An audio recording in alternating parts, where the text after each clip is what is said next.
जनता party के लोग लोकसभा चुनाव के परिणाम से बहुत ही परेशान हो गए हैं। इंदिरा जी के सलाहकार इतने मजबूत नहीं थे जितने इनके हैं, नहीं तो इंदिरा जी को भी कहते कि 352 मत लगाओ, 352 जैसे हालात पैदा कर दो, जो आपने करके रख दिया। पूरी तरीके से ये घबराहट है, परेशान है कि अब ये इनके हाथ से सत्ता जा रही है, तो सत्ता प्राप्त करने के लिए सत्ता हमारे साथ कैसे रहे, इसके लिए ये कोई भी कदम उठा सकते हैं। कल भी देश ने जवाब दिया था और आज भी देश इसका जवाब देगा और भारतीय जनता पार्टी को जो ये संविधान के हत्या का, लोकतंत्र के हत्या का अभियान है, उसे बंद करना पड़ेगा। 4 जून को यह तय हो गया कि 4 जून दरअसल मोदी मुक्ति दिवस है। मैं इतना ही कहना चाहूंगा कि भारतीय जनता पार्टी के लोग लोकसभा चुनाव के परिणाम से बहुत ही परेशान हो गए हैं। अब उनको समझ में नहीं आ रहा है कि हम कौन सा रास्ता अख्तियार करें, कौन सा हथियार इस्तेमाल करें जिससे इंडिया गठबंधन की चीज़ों को रोक सकते हैं। तो वो अब इमरजेंसी की बात कर रहे हैं बार बार। अभी इन्होंने तमाम कार्यक्रम भी उस पर किए, पर कोई कार्यक्रम सक्सेस नहीं हुआ। कारण ये है कि जो आज सबसे खराब स्थिति में देश खड़ा है, महंगाई, बेरोजगारी, भ्रष्टाचार। कल एक वीडियो मैंने देखा गुजरात का, जिस गुजरात के मॉडल पे इन्होंने पूरे देश के अंदर कहा कि भाई गुजरात मॉडल है हमारा, सबसे अच्छा है, पूरे हम देश को गुजरात मॉडल में बना देंगे। वो गुजरात मॉडल भारूच में एक छोटे से होटल में इंटरव्यू, सैकड़ों हजारों बच्चे उस पर गिर रहे हैं। ये स्थिति सामने दिख रही है। इससे कितनी बार हो चुका, मतलब एक वीडियो आ गया आज, पर कितनी चीज़ ऐसी हो चुकी होंगी, तो इनको समझ में नहीं आ रहा है कि कैसे करेंगे। तो ये घबराहट में आज इन्होंने, मैं समझता हूँ कि आज 12 तारीख है, 12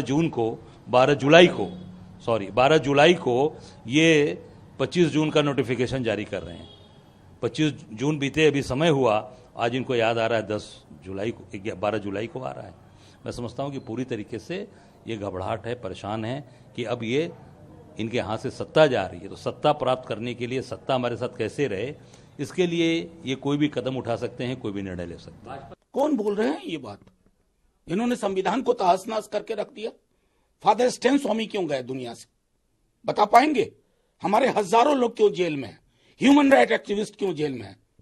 इंदिरा जी के सलाहकार इतने मजबूत नहीं थे जितने इनके हैं, नहीं तो इंदिरा जी को भी कहते कि 352 मत लगाओ, 352 जैसे हालात पैदा कर दो, जो आपने करके रख दिया।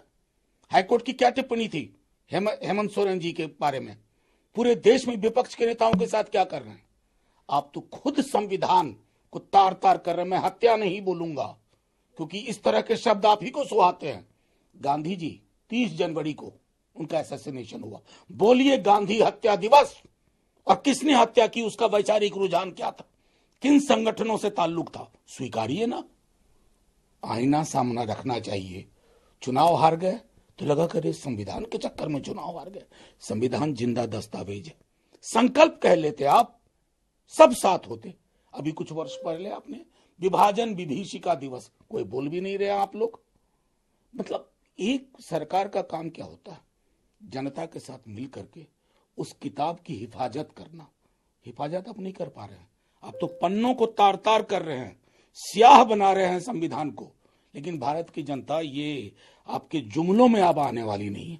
आपको समझ चुकी है, आपकी राजनीति को समझ चुकी है। मेरा आग्रह होगा, ये भी पता कर लीजिए किस किस ने माफी मांगी थी इमरजेंसी में।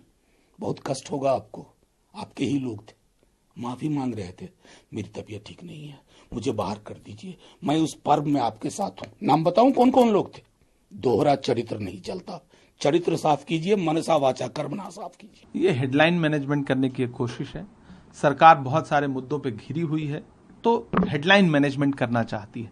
दरअसल मौजूदा सरकार की जो पार्टी है और उस पार्टी का जो मातृ संगठन है, उसने कई वर्षों तक तिरंगे को नहीं माना, संविधान को नहीं माना। और आज भारतीय जनता पार्टी के बड़े बड़े नेताओं ने पिछले चुनाव में, लोकसभा चुनाव में, अनंत हेगड़े से लेकर के, लल्लू सिंह से लेकर, दिया कुमारी से लेकर के, उनके पोस्टर बॉय अरुण गोविल तक ने संविधान बदलने की बात की। और अगर ये संविधान के रक्षक बनने की बात कह रहे हैं तो आज तक इन्होंने अपने नेताओं पे कोई कार्रवाई तक नहीं की। हमने लगातार संविधान बचाने की बात की। राहुल गांधी जी ने संविधान लेकर के देश को बताया कि संविधान यह है और हमें इस संविधान को बचाना, और जनता ने उस पर मोहर लगाई। 4 जून को यह तय हो गया कि 4 जून दरअसल मोदी मुक्ति दिवस है। जयराम रमेश जी ने बहुत अच्छी बात कही है। और ये सरकार अब कितनी भी कवायद करे, कितने भी इस तरह के नोटिफिकेशन करे, उसका जनता पे कोई असर नहीं पड़ने जा रहा है। और होना तो ये चाहिए था कि 2 करोड़ नौकरियों का नोटिफिकेशन होता, युवा तो उसका इंतजार कर रहा है, महंगाई का नोटिफिकेशन होता, कम हो रही है महंगाई। लेकिन ये सब छोड़ करके इसको मुद्दों से ध्यान हटाना है सरकार को, इससे ज्यादा कुछ भी नहीं। हम संविधान बचाने की लड़ाई कल भी लड़ रहे थे, आज भी लड़ रहे हैं और आगे भी लड़ते रहेंगे, और इस सरकार को संविधान से खिलवाड़ नहीं करने देंगे।